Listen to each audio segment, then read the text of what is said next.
呆呆童书多元家庭篇，小草的星期六爸爸。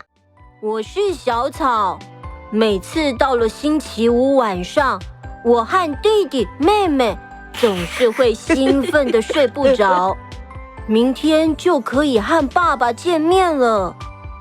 这星期在学校发生好多事，有好多话想跟爸爸说。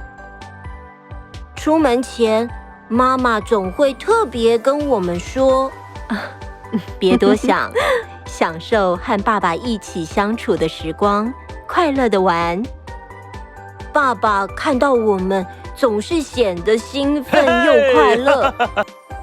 爸爸会带我们出去玩，去餐厅吃饭，总觉得星期六的白天都过得特别快。每到晚上要回家时，大家都很舍不得。弟弟妹妹有时会抱着爸爸，哭着说不想回家。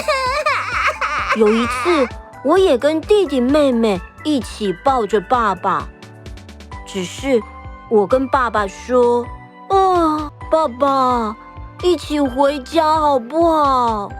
爸爸低着头看着我们，好一会儿都不说话。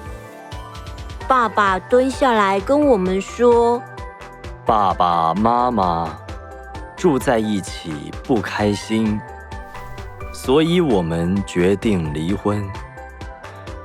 离婚表示我们不会再住在一起，但爸爸还是爸爸，妈妈还是妈妈，你们也依然是我们最爱的孩子。”我记得那次回家后，我躲在房间里哭了很久。妈妈进来房间对我说：“小草，妈妈知道你一定还很不习惯没有爸爸的生活。妈妈其实也是这样。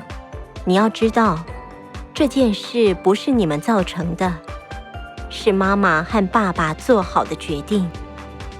如果你很想爸爸，可以打电话跟他聊聊天，或者你想见爸爸了，妈妈也会帮你安排，让你们过得幸福快乐，是妈妈和爸爸最重要的任务哦。”后来星期六出门前，妈妈还是说着同样的那句话：“别多想，享受和爸爸一起相处的时光，快乐的玩。”而我出门前总会给妈妈一个好大的抱抱，等等看到爸爸时，也会给他一个很大的抱抱，因为我好爱他们。